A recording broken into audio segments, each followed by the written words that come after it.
Good afternoon, everyone. I am Shelley Kino, and this is hashtag No Limits.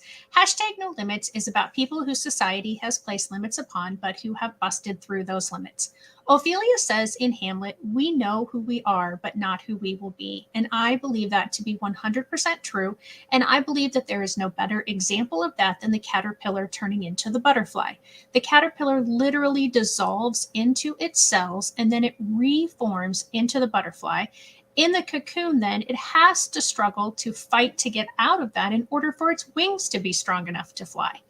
That can't be an easy task, but then neither is busting through those limits that society places upon a person.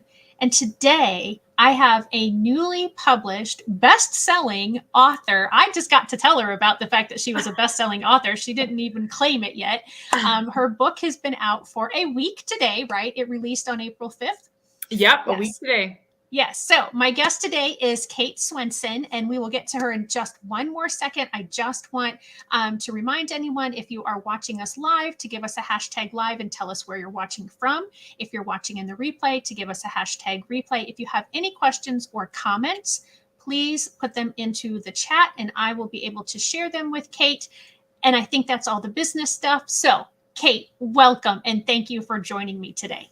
Thanks for having me. I'm excited to be here. Yeah, I'm excited. So I found out about you through a friend of ours, Amanda DeLuca, and we have a nonprofit together, so she is dear to my heart. Yes, so I do want to talk about that at some point today. So tell us about you and like what brings you to this. Yeah, so I am a mom of 4, and I live in Minnesota. My kids are 11, 9, 3, and 10 months old. Oh so my goodness. Busy is the word. Nonstop chaos is another few words for you. I am a blogger, which is kind of how I started. And, anyone can call themselves a blogger. That was definitely me. I just, put some words out there. No one read them. And then moved into Facebook and had a lot of success over there sharing our world of autism. I used to call it our secret world of autism. Sometimes I still feel that way, I suppose. And just talked about different topics and showed the highs and the hards and all this, talked about the different parts and had a lot of things go viral. And flash forward, I wrote a book, which I am so proud of. It still feels weird coming off my tongue. And I'm hoping it helps so many families that may feel lost. Yeah. And I haven't had a chance to read the whole thing, but the few chapters that I have, I think it's absolutely going to help thousands of parents. Yay. And I really think too, your book, like my book, Those Who Can't Teach, is going to be a book that will benefit educators because they will be able to see inside the family. And as a former educator myself, that is such a key component that is often missed or not given the importance that it needs. And I don't think that that's anything intentional. I just think, lives are the way they are and they're so busy, and teachers' lives, especially these last few years. I haven't taught the last few years. I can't imagine what it's like to be teaching the last couple of years. And so I really think books like yours and books like mine will help them have a better understanding of what it's like. Because sometimes there can be, and I think always actually, are tons of similarities, but there are can be some really big differences that are vitally important to understanding the dynamic of how that mom is thinking or how that dad or sibling is thinking. Mm-hmm. And so I'm really, really excited for your book to be out, and I can't wait to finish it. So tell us about your blog first. Like, what is it called? How can people find it if they're interested in that? Mm-hmm. So it's called Finding Cooper's Voice, which is, I remember picking that, thinking that was the coolest title ever. Now it's kind of funny because it really was never about finding Cooper's voice. It was about finding my own voice and figuring out who I was going to be in this. But I was a young mom and didn't know. And so I, online at findingcoopersvoice.com, you can find out, like, there's lots of stories of our own, but lots of stories that I share from other families, because when you've met one person with autism, you've met one person with autism. So Yep. autism in girls looks differently, autism in teens. So I share lots of stories, and I offer speaking things. A lot of education. So that's a really fun place, I think, to go and just learn and get to know our family. And then my Facebook page is really the day to day. So I just share what our life looks like and how it's normal to us. And we don't know any different. Right. So I'm going to share your website. Oops, I was got ahead of myself. I didn't want to share that yet. Ooh, I didn't cool. want to go to the foundation part yet. I just wanted to go to the There's website me. part. Yeah, there you are. Yeah, and We have another another picture, baby Amanda was since there. then. She hasn't made the family photos yet. Ah, Isn't that okay. funny? Yeah, because when you said you had 4, I was like, wait, I thought there was only 3 in the picture. Just a little baby. Yeah. So yeah. So, and there's where they can buy the book. And so, yeah, here's where you're, I think, kind of talking about some of the stories and different things. And so, yeah, guys, if you want to go, check out her website, findingcoopersvoice.com. And yeah, we will get into the foundation a little bit later on, and take that back out. Okay. So, I find that very interesting that you said, you thought that was the greatest title ever, but you realized since starting the blog that and the website that it really wasn't Cooper's voice. It was your voice. Can you talk to that a little bit, please?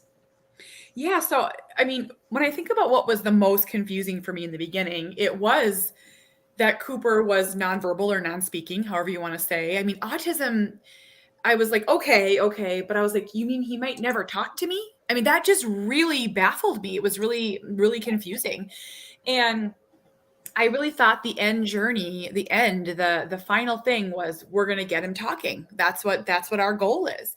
And you learn so much. You eat your words and never say never. And Cooper has made so much progress. He's so happy and he's healthy and he's living this full life. And he's still nonverbal, and that's just fine. And it was me who needed to change. It was me who needed to become the person after autism. Our whole family too. Right. Yeah. So I did go ahead and I will pull it up here in a little bit, but I did get your Facebook page, which I didn't have before. So I will Cool. pop that up. So yeah. And I really, and you say that, in your book, that Cooper was exactly who he was supposed to be. The person who needed to change was you. And I really love that statement because in my experience, that's truly the case. It isn't the person that has the differing ability from our own that needs to change, it's us. And so, talk about some of the dynamics of the things that you and your husband went through, in finding yourselves within Cooper's world. Well, I was just looking at the book before I popped on here because I was looking for something to share. And I remember I stumbled upon this commercial. Like it was like for an insurance company. And it was like, we're here for the only moments that truly matter in life. And it was like a kid hitting a home run. And then it was like someone walking across the stage of graduation, prom, driving a car, getting married, having babies. And I remember being really angry because I was like, well, if those are the only moments that matter in life, if that's what we're telling people, where does my sweet boy fit in? And he Right. matters just as much as anyone else in this world. And he may never do those things. Right. But we were young parents and we had expectations and plans for our life. We were going to continue to travel and we were going to camp and boat and do all these things. And we couldn't do a lot of them. A lot of the things shut off that we wanted to do, just they weren't safe for Cooper, or he couldn't handle them, or so many reasons.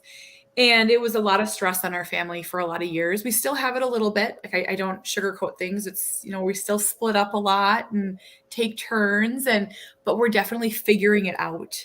And that can be a long, hard journey for families. Yeah, absolutely. And Cooper is your oldest, correct? Mm-hmm. Mm-hmm. Yeah. And so, yeah, I mean, being a first time parent, I have only had one child. So I was only a first time parent ever. I was never, after that. So I know I had lots of concerns. I was finishing up my special education teaching degree when I was pregnant and when she was young.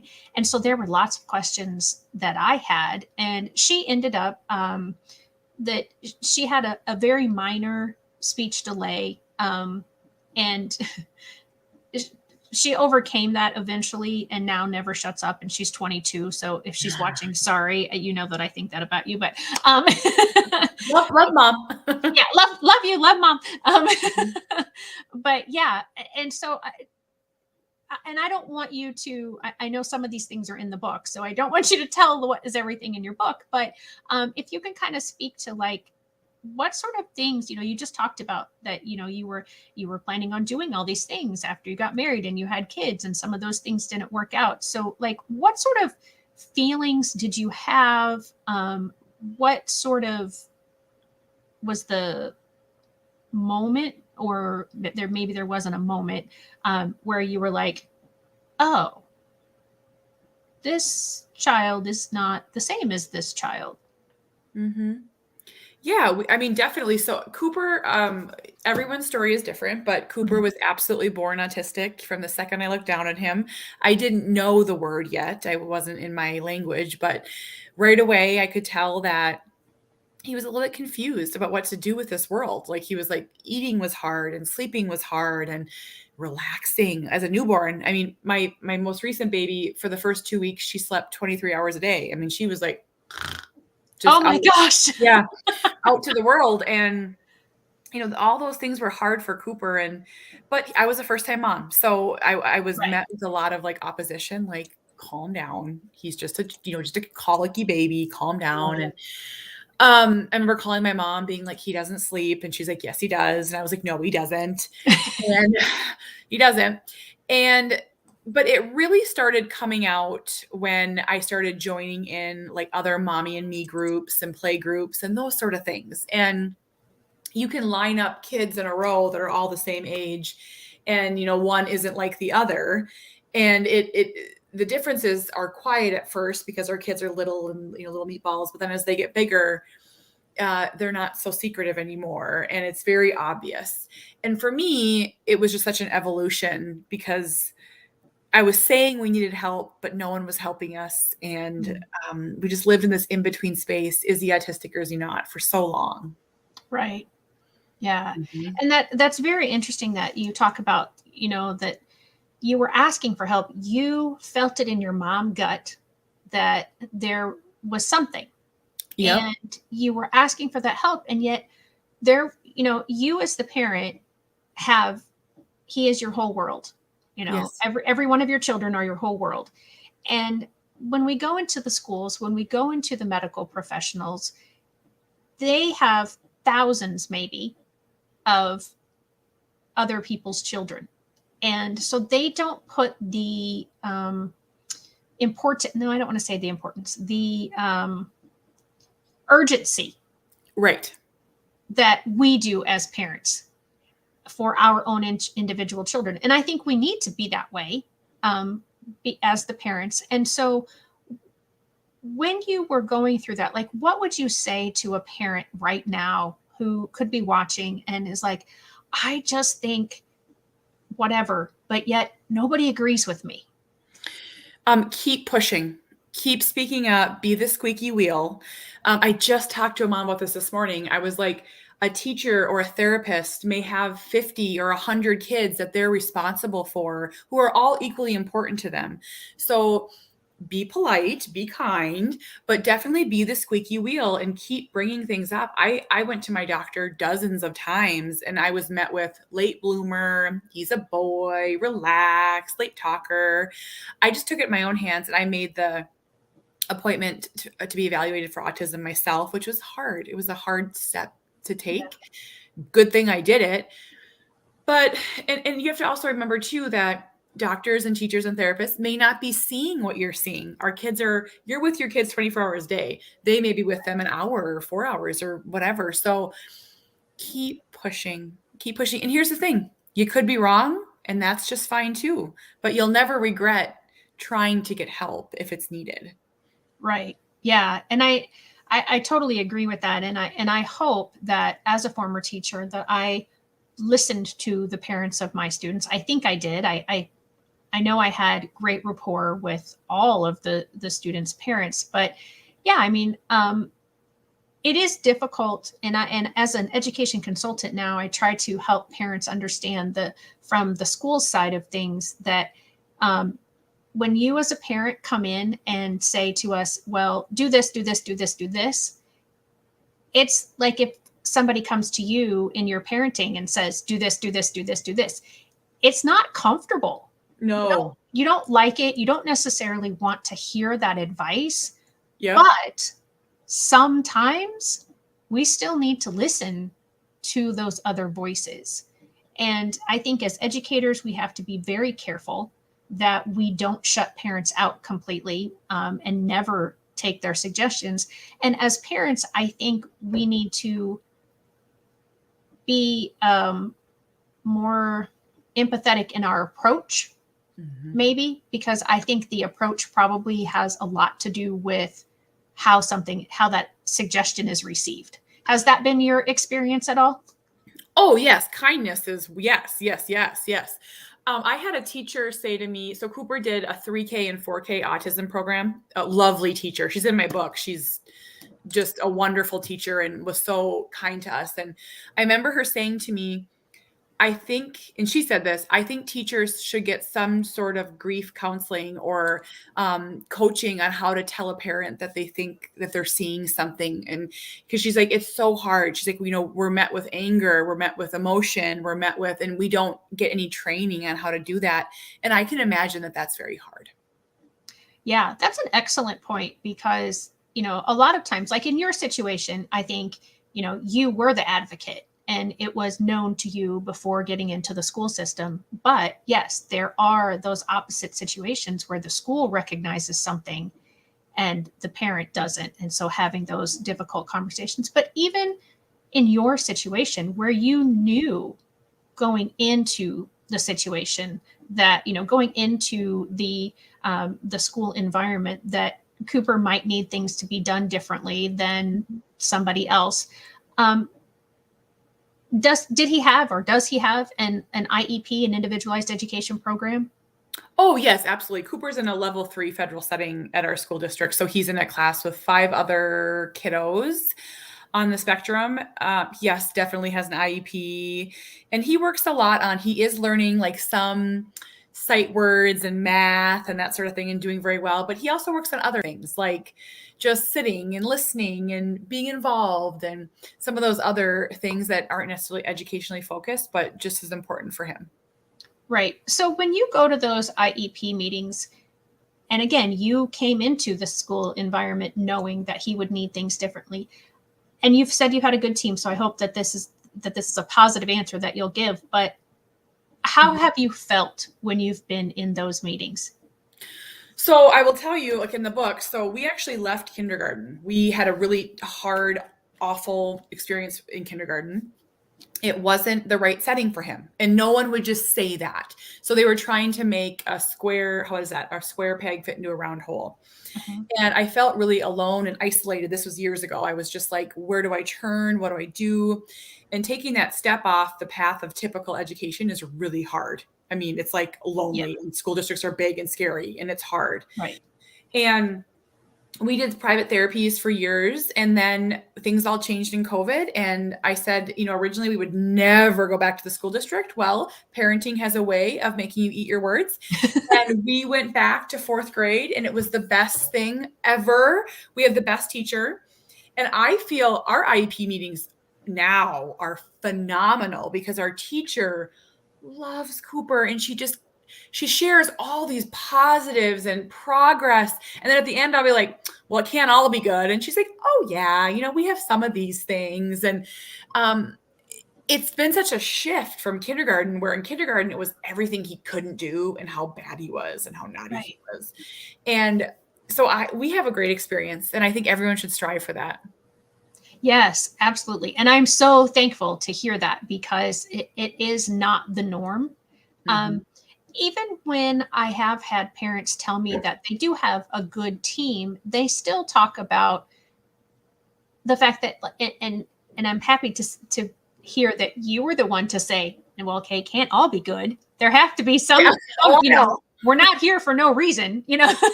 Yep. But I've had parents tell me that it's kind of a loss or a grief every time they go to an IEP meeting, but that might not be your case anymore. Well, I'd compare it to once a year we have a social worker come to our home and we evaluate Cooper for his supports and his services.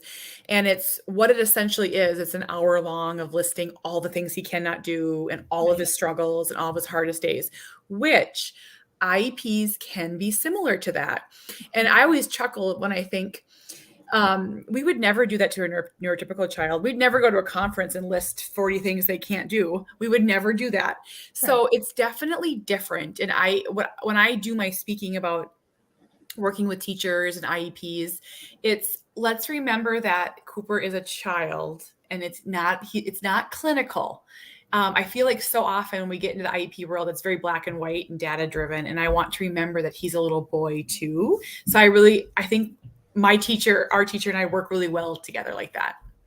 Yeah. So can you give us some other tips for how you make that relationship so collaborative, and maybe even, I don't want you to give away that, everything that you would speak about at a speaking engagement, but just to share a couple of things, because I know that there are too many parents that do not have that positive relationship with their team, and they do struggle and they have anxiety before going into meetings because it is going to be contentious in a lot of situations.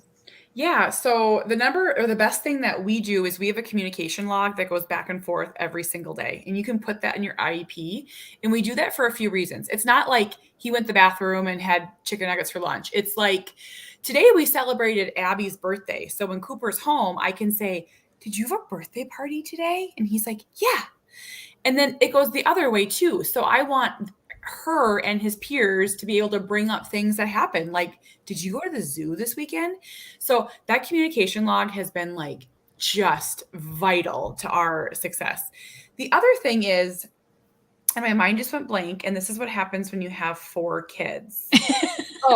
So when Cooper was in kindergarten, I would get so many negative reports. I mean, it was like I got to the point where every time my phone rang, I would be like physically ill. I still have a little PTSD over it. So when I first met with Cooper's teacher, I asked her what her style was. I was like, are you going to call me over everything? And I was very joking and, Right. Yeah. She was like, I don't have time for that. And I'm like, because I can't, if you told me every time he had a behavior. So we actually created a behavior plan, which was really well for us, and we've actually never had to use it. But if he has a behavior that lasts longer than a certain time, they'll call and they'll put me on the phone, like FaceTime with me to talk to Cooper. We've actually never had to do it. But it's hard for parents who are working full time or who are not there and they can't fix it. And it's so stressful. Yeah. Oh yeah. Yeah, absolutely. So let's talk about your other kids. And then because they are just as important in your life as Cooper. So I want to make sure that we give them their due time.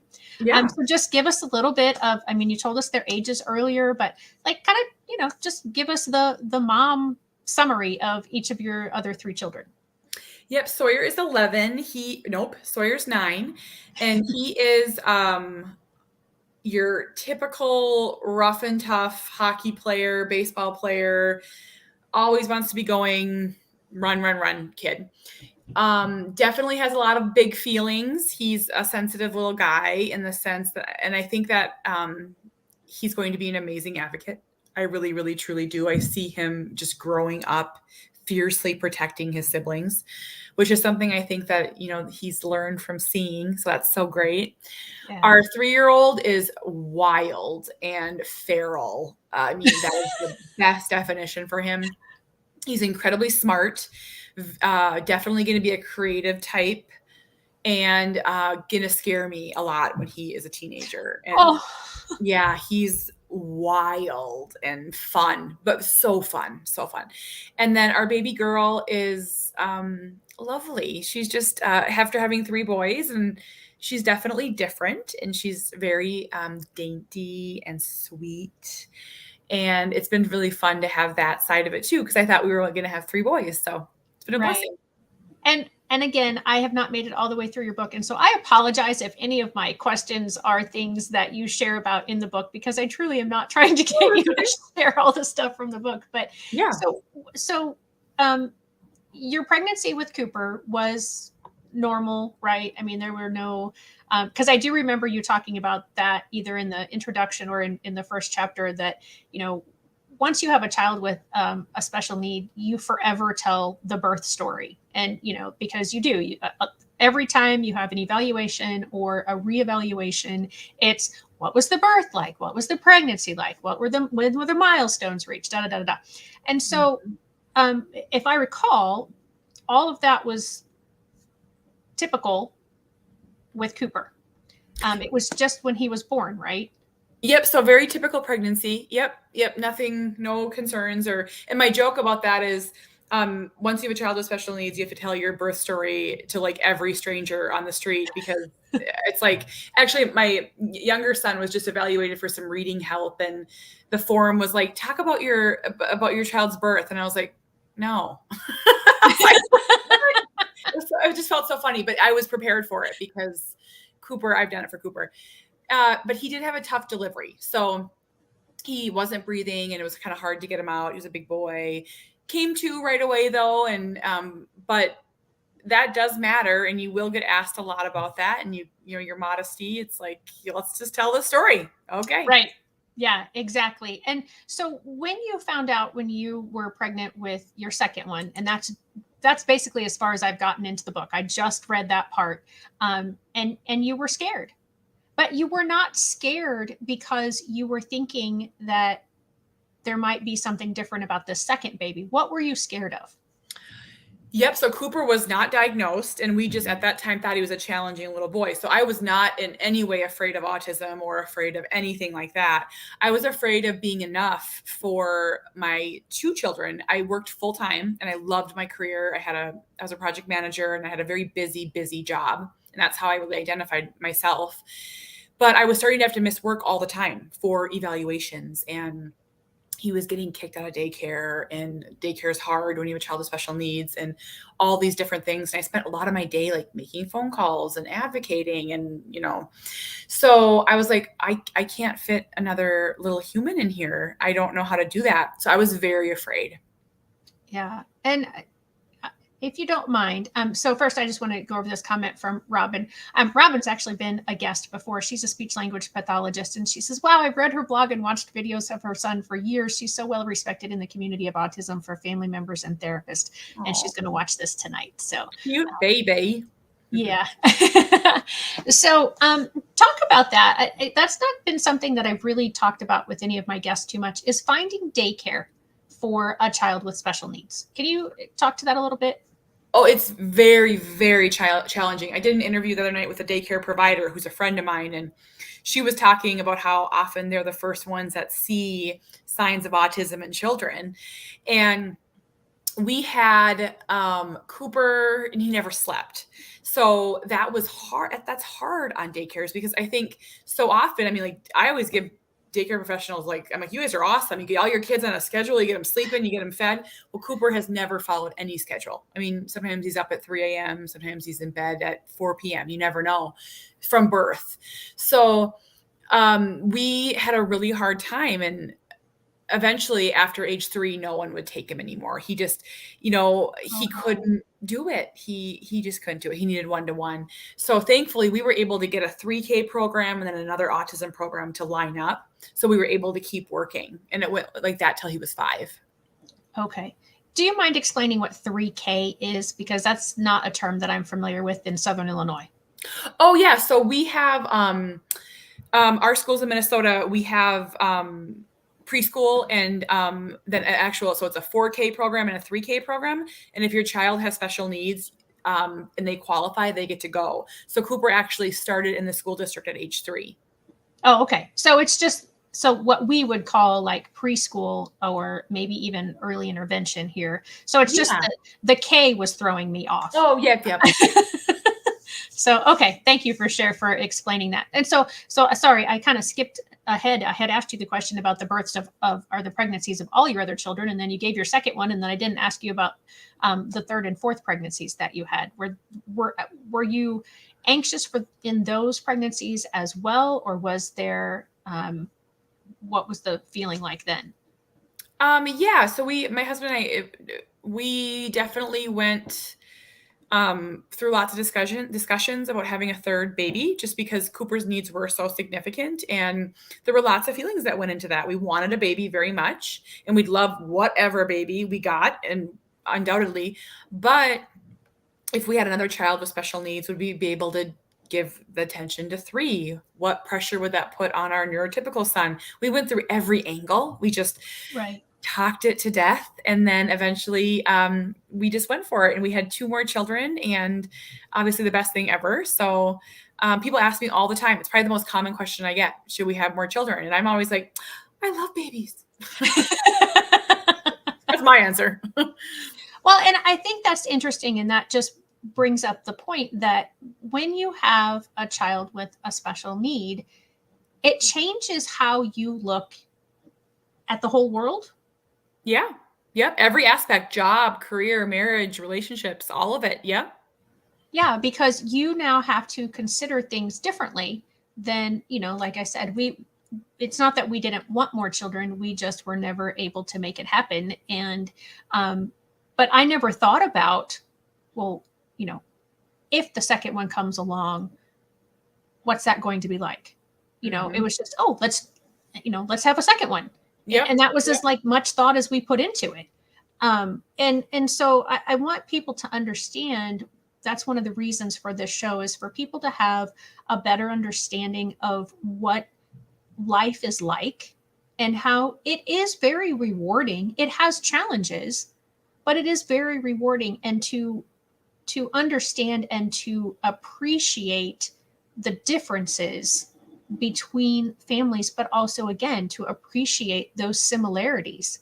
And I think sometimes we don't provide enough empathy when it comes to our interactions with the family members, and most especially the child or the adult with the disability. And I keep switching back and forth from disability to special needs, and I hope that neither of those terms is offensive to you in any way. Okay.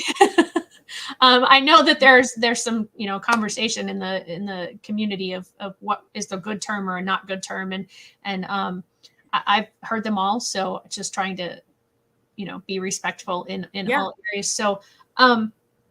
So yeah, that's kind of the idea of the show. And so what was the reason, or did you have multiple reasons for writing your book and doing your blog? And I mean, I kind of gather that they're probably the same as mine for having this show. Well, for me, I wanted to find other families like ours. We felt very isolated and very alone because, when we went to the park, there weren't other families who had kids with severe autism. There weren't, we weren't doing things that other families could do. So it was really hard. And by putting our story out there, I was able to build a community of people just like ours. And then as my page got bigger and reached more, I created a supporter group, which was a small group. And it's a paid supporter group on Facebook. And that's actually how I met Amanda DeLuca and a lot of these moms, because we just wanted a safe space to come together and talk and ask questions. And now it's filled with teachers and therapists and grandparents. And it's a beautiful place, shame-free, judgment-free, wonderful. And then the book was just kind of the natural progression. It's like, how do we put all this in one place for someone to pick up and not feel so alone? Yeah. And I what you just commented leads into another thing that I had written down, is that you talked about when you would go to the parks and to the play dates and to the birthday parties that, you felt alone. And you say in the book that you weren't ever excluded, but you weren't necessarily included either. So can you talk about that and give some suggestions or some tips to those people who think they're being inclusive because this person has attended their child's party, or they, they are at the park with these people, and kind of talk about exactly what you're meaning there by you were never excluded, but you weren't necessarily included either. Well, I think families like ours can do a lot more if we have just a few tiny modifications. It's not like we need big drastic things. And, one of them that I always say whenever holidays come around is let us host. And that can really kerfuffle some feathers in families because, Aunt Karen always does Thanksgiving. Well, then the Swensons can't come. And that's, that can upset some people, and there's some hard conversations that have to happen. But, Cooper's not safe at other people's houses, and he can't relax there, and we can't relax. And so I always think if you can, reach out to a family with special needs that you want to have, like we have a really good group of friends now, and we always host in our front yard. Cooper's comfortable here, but if they host, we can only go for maybe a half an hour. And sometimes that is the way it has to be, but sometimes it doesn't. So to be inclusive is to really ask what works best for everyone, and we'll gladly share. And if it works, it works. And so that's your biggest thing, I think, is that the other families ask rather than always making you have to say or offer the suggestion. Yeah. And some friendships have slipped away because of that, or some things, because we just can't. The thing is, we really just can't go. We just can't. And right. We're so thankful when people want to know what works for us. It's really just a wonderful breath of fresh air. Yeah, that's a really interesting point, because I'm thinking about interactions that I've had. I do have a couple of family members, one that I grew up with, and one who is now much younger than me. And I'm wondering, how much, even though I've always thought I was inclusive, was I really inclusive, mm-hmm. in that sense of, did I ask, well, what's going to make this person and the family comfortable, and what's going to make it so that, because we do love our family, we do want to be with them, and the same, for you, I'm sure that you want to be with your family, but you have to put Cooper's priorities first. Mm-hmm. Mm-hmm. So let's just talk for a few minutes about him as the oldest sibling, and then how he and his siblings all interact with each other. You said your second, you can see, is going to be a great advocate for all of his siblings, not just for Cooper. But so just kind of talk about how they all I know they can't interact much with the 10-month-old yet, but or she doesn't interact much with them. I should say it that way. I would say their relationships are definitely a work in progress and definitely developing. For a lot of years, Cooper and Sawyer just lived very independent lives. They were like two ships in the night, because Cooper doesn't play typically, has no desire to. He does his own thing and he's happy that way. Sawyer's a rough, tough sports kid and video games, and so two very different people. Now that they're 11 and 9, they definitely interact more together, especially at night. They sleep in the same room. So all three of our boys share a same room by choice, and that's a really beautiful thing. Harbor, our 3-year-old, he kind of forces people to play with him. So he has no problem wrestling with Cooper or getting up in his business. And I think that's the beautiful part about a sibling.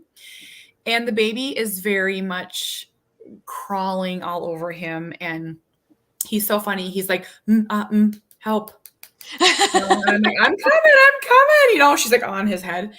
So I think that one of the best gifts that we ever gave our kids was the gift of each other. So, Cooper has made an amazing impact on them, and they've made an amazing impact on him. So it goes both ways.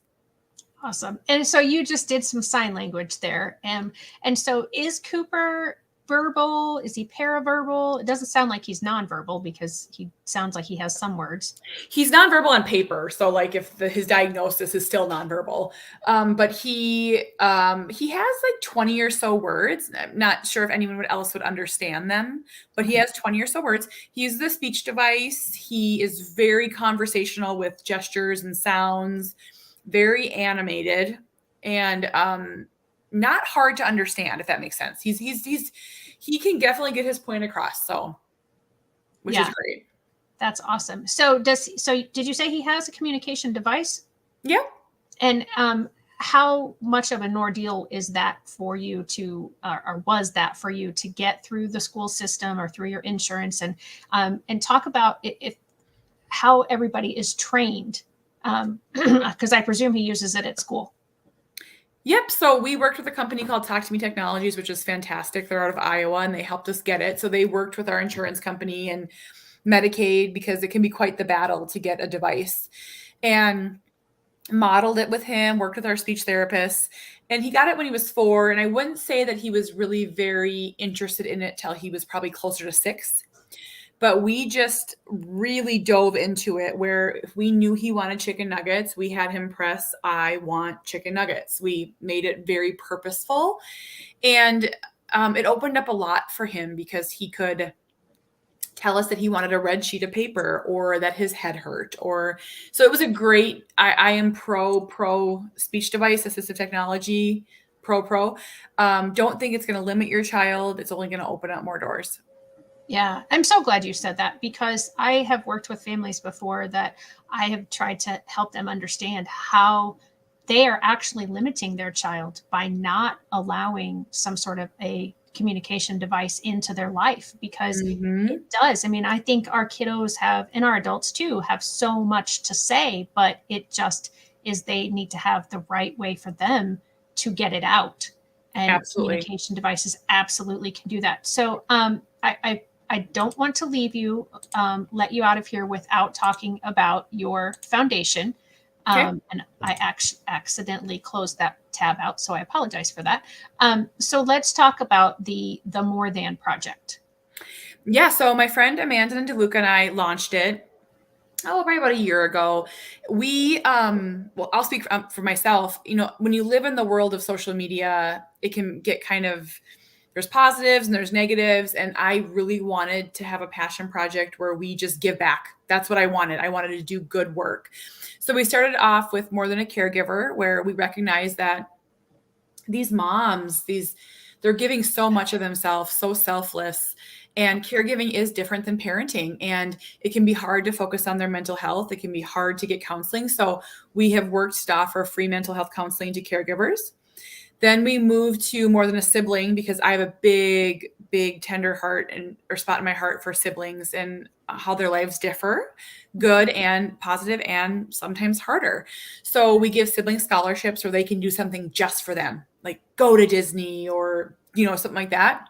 Oh, that's amazing. And our newest initiative is so fantastic. And I'm going to just share a picture because it just kicked off. Let me see if I have a picture. So we are doing, it's on my Facebook page. Do you have my Facebook page there? I do. So we wanted to put sensory corners in classrooms. So we were approached by some therapists that said that they can't do good work because they don't have the resources they need in the schools.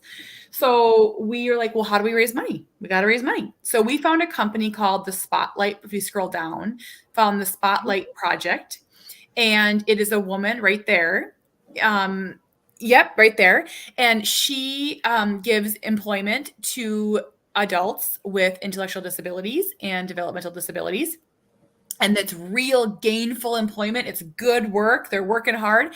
And we designed a bracelet called the I Am More bracelet. And they put together 250 of those, and they are selling those on their website. Our first batch sold out. We're on batch number 2. And for each bracelet, we get $5, and we're going to take 100% of that money and give it to schools.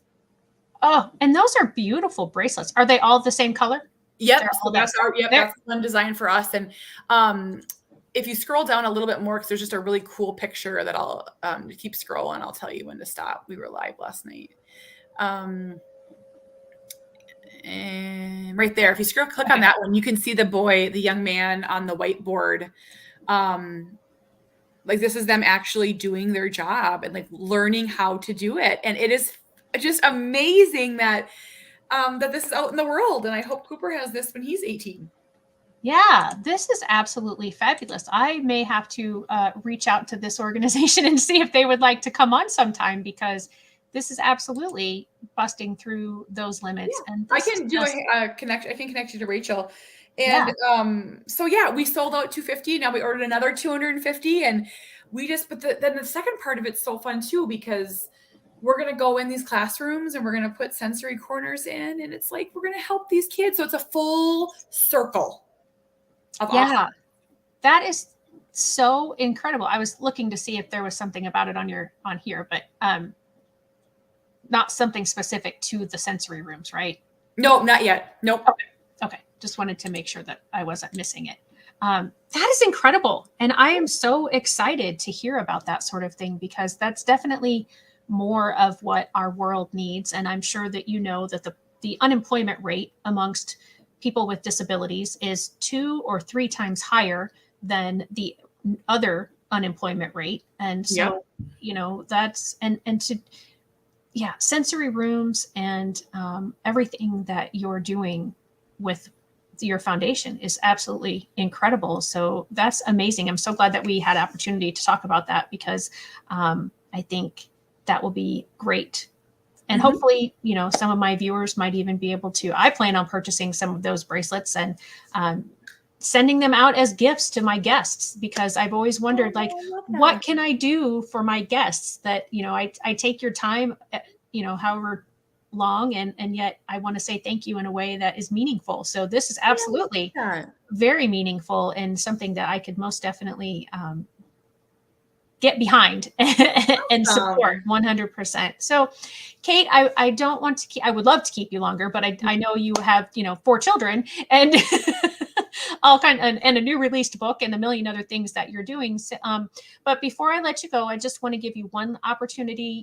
If there's something that you absolutely wanted to say today that you haven't had opportunity to say, or I didn't ask you a particular question that you wanted to talk about, now is that opportunity to do so.